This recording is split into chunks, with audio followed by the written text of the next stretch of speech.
Bob, shooting funny. I mean, you guys are having trouble from the perimeter, and all of a sudden, everybody starts to hit stuff. Is that just shooters sometimes hot, sometimes cold?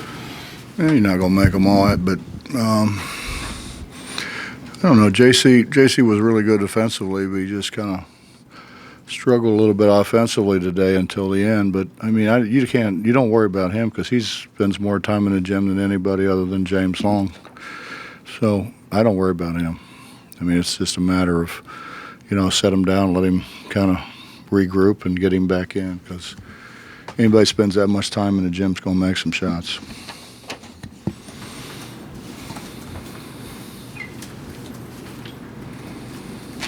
So was he a big difference in making shot that last run that put you over the top? Well, he made 3. Yeah. It's kind of pick your poison,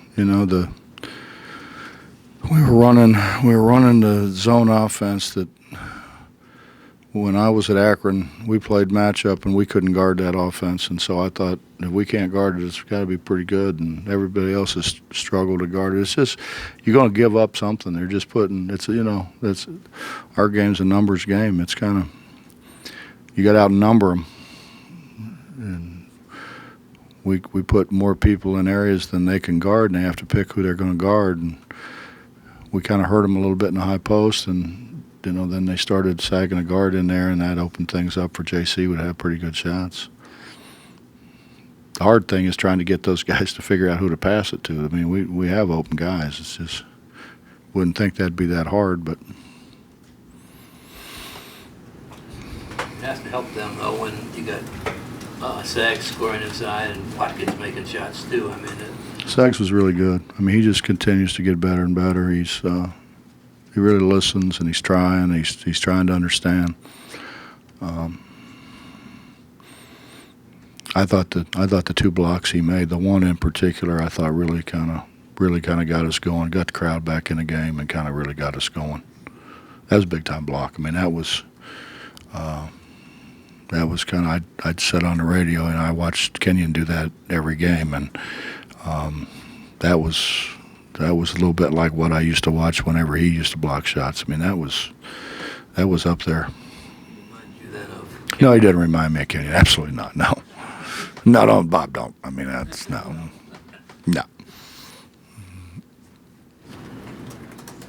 That play, one play. The difference is Kenyon did it about 6 times a game. So. He also hasn't taken any shots out of his comfort zone. Like, he knows, or seems to know offensively, what he's capable of. You don't think that's not by design? I mean, he knows. He's kind of, I think it's as you get older, you don't understand what your limitations are. You start thinking you can do more things than what you can.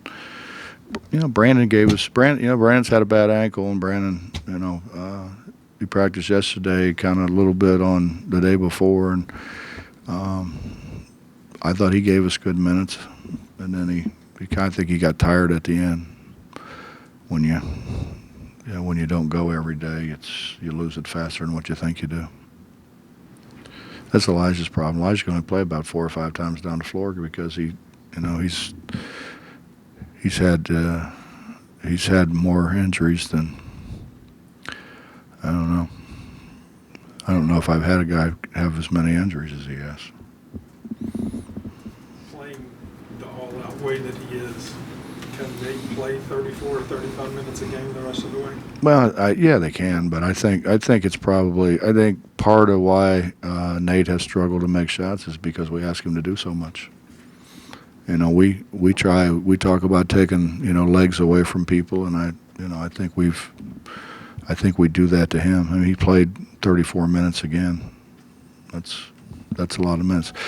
I wanted to get Magic in a little bit more, and every time I was thinking about putting them in, they'd go on a run. I don't want to I don't want to take Nate out when they're on a run. So call timeout and let him rest. Issa looks like he's taken better advantage of his length on drives and getting to the rim. He says he feels like he always has had it. It's just been a matter of more confidence and comfort. Is that something that you all have talked to him about that? talk to him about that all the time. We've just got, I think the same thing with him. I think he gets a little bit tired and then he's not as effective. But he's a great guy to get into gaps. He's a great gap guy because he's got size, he's got length, he's got those big hands, and most of the time he passes it pretty well. Sometimes he gets tired. I think that happens to all of them. They get tired. They just don't. I think your concentration goes. But that's what we try to do to other people. I'm sorry. With Sagaball, he kind of brings a different dimension to the press too, doesn't he? The fact that you've always had the fast guards and long forwards, but having the shot blocker kind of adds maybe another dimension, maybe. Or? Yeah, but he does. I mean, I wish we could get him to be a little more consistent with it. And I think he's sometimes he doesn't know which rotation to make sometimes, and this is, I know I've said this a lot, but this isn't a game you can think. This is a game you have to react, and until he gets comfortable with what rotations to make and where he needs to be, he's going to kind of slow himself down by overthinking things. This was maybe kind of just a glimpse. Oh, I think he can get a lot better. Yeah, I think he can get much, much better. Ironic thing is Jamie's the only other guy that recruited him besides us.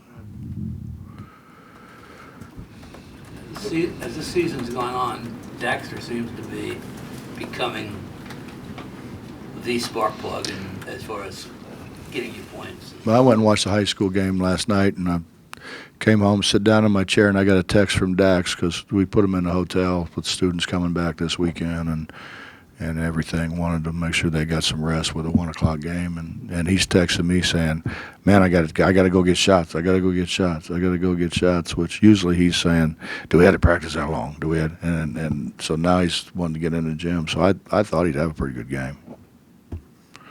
I don't know why, but I thought he would. I just thought that that mentality would carry over. Was the alley-oop a set piece or just recognition? No, that's just Issa being Issa. Issa's got a good understanding how to play. What about the one from Phillip to Dax? That was Dax standing in the corner pointing up. Bobby, he has your 3 high-point games this year. I think he's probably has the most shots in many of the games that he's played in, too. I don't think anybody complains about that, but that's kind of outside what you do. But No, not really. problems with that at all? No, I mean I want him, JC, Issa, when they have open shots, I want them to shoot it. I get more upset when they don't shoot it than when they do. We got into this deal for whatever reason where we're pump faking everything. We're open and then we're pump faking. Now, why are we pump faking? We're open. If they come running at you, then the pump fake's good. But when you're open, shoot the ball. And he took the one from like half court. I mean, I haven't seen anybody make one from there since Archie Talley. But that wasn't a real good shot. But by and large, I thought he took pretty good shots. Whose zone offense did you steal? I don't know if it was. I think it was. I don't know if it was Ron Green's or Steve Newton's. I can't remember. It's probably Ron Green's. You'll have to Google that to figure out who that is. Well, you want me to tell you? I think he was at Mississippi State, but we played him at Murray State, and Steve took over. I know they're different, but they still zone Baylor. Is it good preparation? Just being in some of those. It's different. It's different. It's different, and I don't know if anybody in the country has a 7'1" guy standing in front of the rim that can block shots like Baylor's guy. He's pretty good. And then Motley's whatever he is, 6'9" or 10 and really long. What makes Baylor really good is their length. And Scott does a good job, too. Well, you've seen some 3s and 4s that bring the ball up against you, especially the last 2 games. Mm-hmm. Is that sort of the strategy you think that you're going to follow against the press? Yeah. Yeah, I mean, we need to zone it up more. We need to zone it up more and figure out a way that those 3s and 4s bring it up against JC and Dax and Tariq instead of whoever, Sags or Nate or.